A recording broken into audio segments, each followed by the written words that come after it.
आज पूरे राजस्थान में जो एक सिनेरियो बना है, 21% ओबीसी को आरक्षण मिला हुआ है, परंतु जिन जातियों के लिए आरक्षण की व्यवस्था की गई थी मंडल आयोग के तहत, आज जो मंडल आयोग के तहत जो जातियाँ आरक्षित थी, आज उनको उनका हक नहीं मिल रहा है। मूल उद्देश्य ये है कि दलित भाई, ओबीसी वर्ग के मूल ओबीसी, मुस्लिम भाई, अनारक्षित जो भाई हमारे सब मिलकर के सद्भाव और समभाव का कार्य करेंगे पूरे राजस्थान भर के अंदर।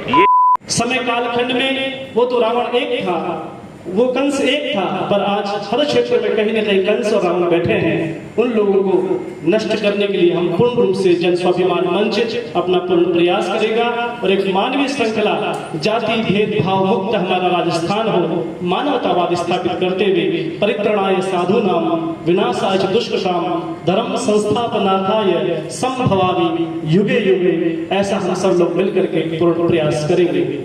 आप सभी मेरी बात कुछ पूछना चाहेंगे तो आप। महाराज जी आपने अभी जिक्र किया अपने संबोधन में कि श्री रामचंद्र जी का, कृष्ण जी का, रावण का, कंस का। तो राजस्थान में दो ही मुख्य पार्टियां हैं जिनका मुकाबला है, तो इन पार्टियों में से कोई राम और रावण और कृष्ण और कंस है या नेताओं में से?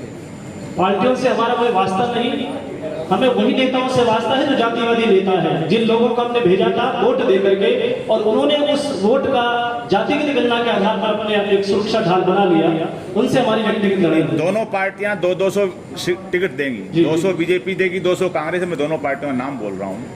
उन दोनों में से 400 आदमी होंगे, क्या लग रहा है आपको उनमें से 20-30 लोग ऐसे होंगे जो जातिवादी नहीं होंगे, किसी भी कास्ट के होंगे? कास्ट का मतलब हमारा कोई व्यक्ति विशेष को टारगेट करना नहीं है। कास्ट का मतलब हमारा मूल उद्देश्य यही है कि जो डिसेंस जो लोग हैं, जो लोग जनप्रतिनिधि के नाते अपनी जिम्मेदारी को ठीक से समझ नहीं पा रहे हैं, उन लोगों के खिलाफ हमारी लड़ाई है। पार्टी विशेष के खिलाफ हमारी लड़ाई नहीं है। ये हम आपको बार-बार चिन्हित तो आपको करना पड़ेगा कि राजस्थान के जो 4 करोड़ से ऊपर वोटर हैं वो 200 विधानसभा में अपना वोट देंगे, तो कौन सा ऐसा नेता, कौन सी ऐसी विधानसभा है जहाँ जातिवादी उम्मीदवार नहीं है या उसको समय पर तय करके हमारी पूरी टीम काम कर रही है। फिर हम आपको पूरा एक बार वापस, क्योंकि बार-बार अपना ये संवाद होता रहेगा। अभी तो शुरुआत प्रारंभिक तौर पर है, जैसे समय मिलेगा आगे कई सारे विचार आते भी रहेंगे, कुछ हटाने भी पड़ेंगे, कुछ जोड़ने भी पड़ेंगे। आगे इस पर आपको जरूर सूचना दी। आज जो समताराम जी महाराज ने जो प्रेस कॉन्फ्रेंस को संबोधित किया है, महाराज जी आपने राजनीतिक स्वच्छता की बात की है, आपने जातिवादी राजनीति की मुखालफत की है। राजस्थान में चुनाव आ रहे हैं, आपने जनता को प्रेरित किया है, तो जनता जो वोट डालने जाएगी तो वो कैसे जानेगी कि कौन जातिवादी है कौन नहीं है? इस बात को जनता स्पष्ट रूप से जानती है कि कौन क्या कर रहा है। पहले कोई ज़माना था जब लोगों के पास सूचना नहीं मिलती थी, आज सब कुछ हमारे सामने पारदर्शिता है। टीवी के माध्यम से, सोशल मीडिया के माध्यम से, अखबारों के माध्यम से इस चीज़ को भली भांति जानते हैं। इसलिए हमें ये कहने की जरूरत नहीं कि कौन जातिवादी करता कौन नहीं करता। आपका मंच खुद चुनाव लड़ेगा, किसी पार्टी को सपोर्ट करेगा? नहीं, जन स्वाभिमान मंच चुनाव नहीं लड़ेगा, ये हम आपको इस माध्यम से कह रहे हैं, और हमारे ना व्यक्ति को चुनाव लड़ेंगे। तो हमारा मूल उद्देश्य ये है कि दलित भाई, ओबीसी वर्ग के मूल ओबीसी, मुस्लिम भाई, अनारक्षित जो भाई हमारे सब मिलकर के सद्भाव और समभाव का कार्य करेंगे पूरे राजस्थान भर के अंदर। ये जो आपने बड़ी बेहतरीन बात कही है कि मिलीजुली संस्कृति और गंगा जमनी तहजीब, मिले जुले कल्चर की, और आपने आरक्षण की बात भी कही है, तो क्या आरक्षण की जो मौजूदा व्यवस्था है, चाहे SC, ST, OBC, EWS जो भी है, क्या वो व्यवस्था खत्म कर दी जाए, इस व्यवस्था में कोई सुधार किया जाए? आरक्षण के लिए हम सब लोगों का ये निवेदन है कि मूल रूप से जिनको आरक्षण मिला उनका कोटा पूरा हो चुका है, वो मालामाल हो चुके हैं। अब जो छोटे भाई हमारे, उनको वापस पुनः जो आरक्षण जो है उसके मूलतः हम पक्षधर में, और उनको और उसको सबल मिलना चाहिए। सुधार किया जाए इसमें? हाँ, पूर्ण रूप से सुधार हो। आरक्षण नहीं मिल रहा उनको जो महाराज जी कह रहे हैं कि आरक्षण के मामले में जिन लोगों को अतिरिक्त लाभ मिल गया या जो आरक्षण के लायक नहीं थे, फिर भी उन्होंने, उन जातियों ने, उन व्यक्तियों ने लाभ उठाया, उस आरक्षण व्यवस्था में सुधार हो, और जो देश के अंदर कमजोर तबका है, जो गरीब गुरबा है, जो वाकई आरक्षण के अधिकारी हैं, उन लोगों को आरक्षण मिलना चाहिए। और जो लोग आरक्षण से संपन्न हो गए हैं उनको आरक्षण नहीं मिलना चाहिए। और सबसे बड़ी बात तो एक अच्छी बात कही है कि देश में जो मौजूदा हालात हैं, जो हिंदू मुस्लिम के नाम पे या किसी भी चीज़ के नाम पे जो ध्रुवीकरण और नफरत का माहौल देश में जो बोलबाला हुआ है, उसके ऊपर महाराज जी ने जो एक हथौड़ा चलाया है कि लोगों में सांप्रदायिक सद्भाव हो, भाईचारे की भावना हो और देश को आगे बढ़ाने के लिए, चाहे वो हिंदू हो, मुस्लिम हो, किसी भी कास्ट का हो, वो एक साथ एकजुट होकर के देश का विकास करे, समाज को बढ़ाए, समाज में जो भाईचारा है उसको मजबूत करे। ये महाराज जी ने जो बात कही है मैं दिखवाना चाहूँगा। जन स्वाभिमान मंच और राजश्री समताराम जी महाराज जिन्होंने इस प्रेस कॉन्फ्रेंस को संबोधित किया है। हमारे बीच नारायण सिंह जी राठौड़ हैं जो जन स्वाभिमान मंच है उसकी प्रदेश कार्यकारिणी में हैं और आज जो महाराज जी ने जो प्रेस कॉन्फ्रेंस की है इसके अंदर शरीक हैं। नारायण सिंह जी, आपका स्वागत है। आरक्षण के मुद्दे पे आप कुछ कहना चाह रहे थे, तो उसमें आप क्या कहेंगे? धन्यवाद।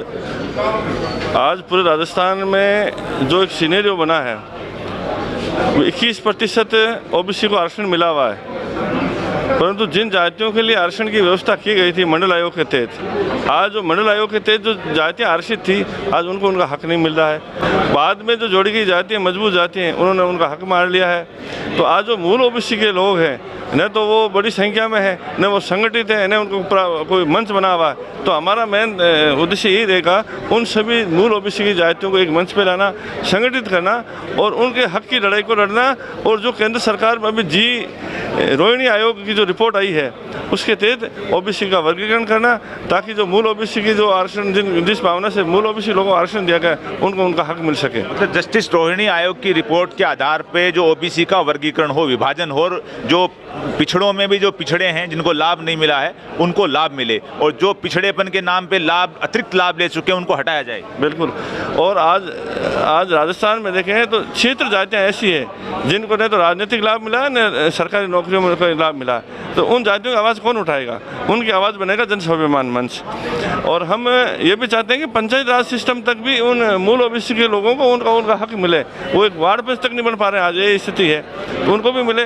दूसरा जो ईडब्ल्यूएस वाला आरक्षण है उसमें जनसंख्या का हिसाब देखते हुए 10% 14% वो आरक्षण किया जाए। हमारी मांग रहेगी ये 10 से 14% हो और ईडब्ल्यूएस आरक्षण पंचायत राज तक लागू हो, ताकि ईडब्ल्यूएस के तहत आने वाले आर्थिक कमजोर वर्ग के जो लोग हैं उनको भी प्रशासन में भी भागीदारी मिले, साथ ही साथ राजनीतिक क्षेत्र में पंचायत राज में भी उनको, पंचायत राज और निकाय क्षेत्र में भी उनको उनका लाभ, आरक्षण का लाभ मिले।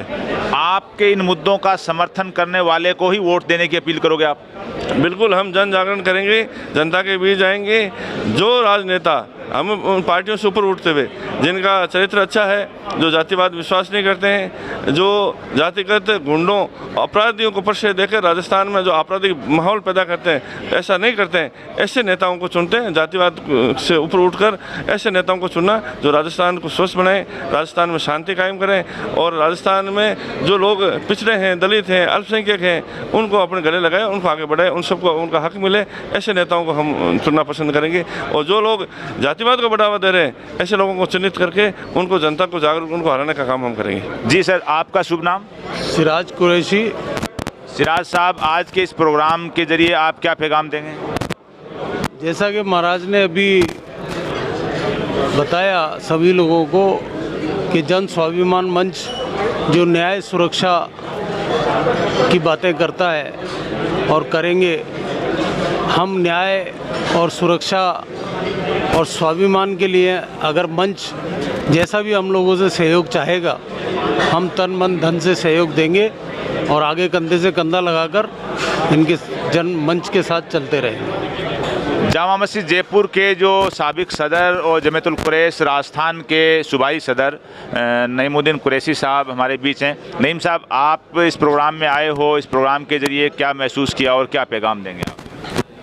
जन स्वाभिमान मंच का जो अभियान है उसका असल मकसद ये है न्याय, सेवा और सुरक्षा, मतलब इंसाफ, खिदमत और हिफाजत। बहुत अच्छा मौजू है और इस मौजू पे जन स्वाभिमान मंच जहाँ भी होगा हम शाना बशाना उनके साथ खड़े हैं। और इंसान की पहली ज़रूरत और इस दुनिया को कायम और दायम रखने के लिए जो ये उन्वान है, जो इंसाफ है और ख़िदमत है और हिफाजत है, अगर ये तीनों चीज़ें मुहैया हो जाती हैं तो मैं समझता हूँ इस पूरी दुनिया के अंदर अमन अमान को रोकने का कोई नहीं रोक सकता उसको।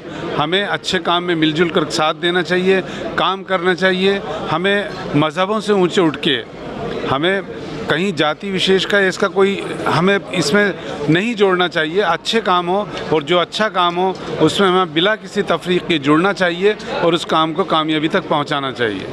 हर अच्छे काम का सहयोग करना चाहिए और इंसाफ हो, बराबरी और की बात करनी चाहिए। और आज 7 सितंबर को उनियारा गार्डन के अंदर ये प्रेस कॉन्फ्रेंस और ये आयोजन हुआ है। इसके अंदर अलग अलग समाजों के जो प्रतिनिधि यहाँ पूरे राजस्थान से आए हैं और सबसे बड़ी है अच्छी राजनीति, अच्छे लोगों को वोट देना।